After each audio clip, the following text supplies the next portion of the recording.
As 2020 comes to an end, people are getting ready for holidays. In many countries, this is also the wedding season. So people are getting ready to get together with their families, their friends, and to travel to be with their loved ones.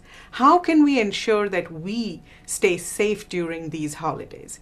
Here to explain the science behind the tools that you have at your disposal to keep yourself safe is Dr. Soumya Swaminathan. Welcome, Soumya. Hello, Vismita. Pleasure to be with you. Soumya, explain to us the tools that each family, each one of us has at our disposal to keep ourselves safe and the science behind these tools. Now that we understand how this virus spreads from person to person, we can also make sense of what we need to do and why we need to do those things. So, how does a virus spread? If someone is infected and they're coughing or speaking or breathing heavily, there are always small droplets that come out of our mouth of different sizes.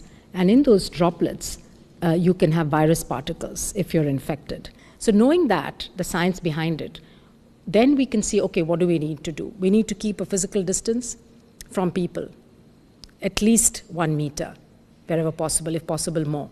We need to wear a mask so that when these droplets are coming out, when we speak, they're blocked by the mask. They're not escaping out into the air. And then we need to wash our hands frequently with soap and water, or we can use alcohol-based hand disinfectants. We need to avoid closed, unventilated places. If you're indoors with a lot of people, doors and windows need to be kept open. And if possible, do things outdoors wherever possible.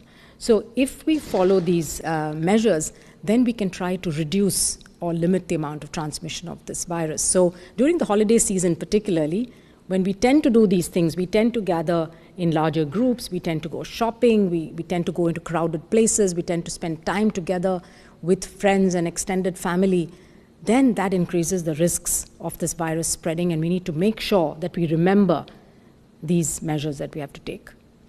Soumya, we also have people in our families who are at risk. Who are these people and how can we keep them safe?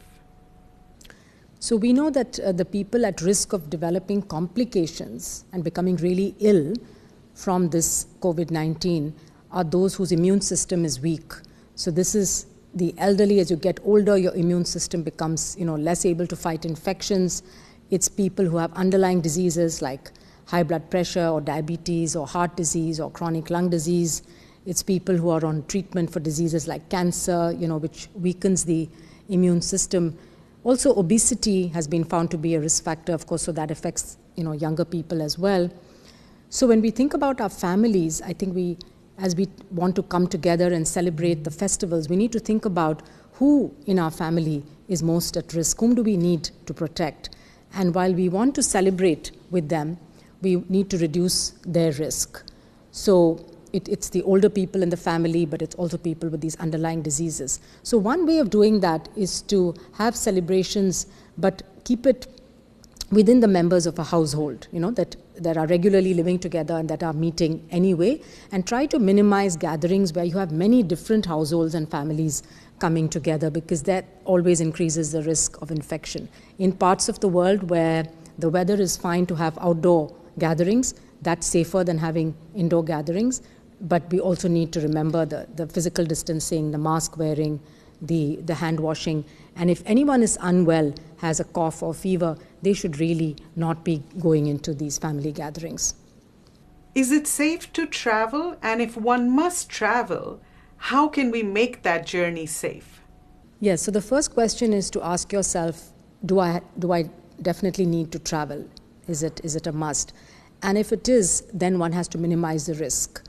We know that no travel is going to be risk-free, but we can do many things to minimize that risk. And that is, again, the same things. Try to keep a distance when you're in the plane or the train or a bus. If you're in a bus or a car where you can open your windows, or even in a train, keep the windows open so you're getting a lot of ventilation. Keep your mask on all the time. Make sure that you carry a disinfectant with you to clean your hands or wash your hands frequently with soap and water. If you're unwell, if you're suffering from fever or cough, don't travel, postpone it. And then finally, if you are arriving at a destination where you have to meet people who are at higher risk of getting the infection, to be really safe, better to quarantine yourself for 14 days before you actually start mixing with a larger family, particularly if they're vulnerable people in that group.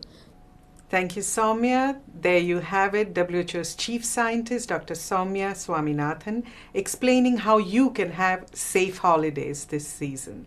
So from the entire WHO family, we wish you happy holidays. Until next time then, stay safe, stay healthy, and stick with science.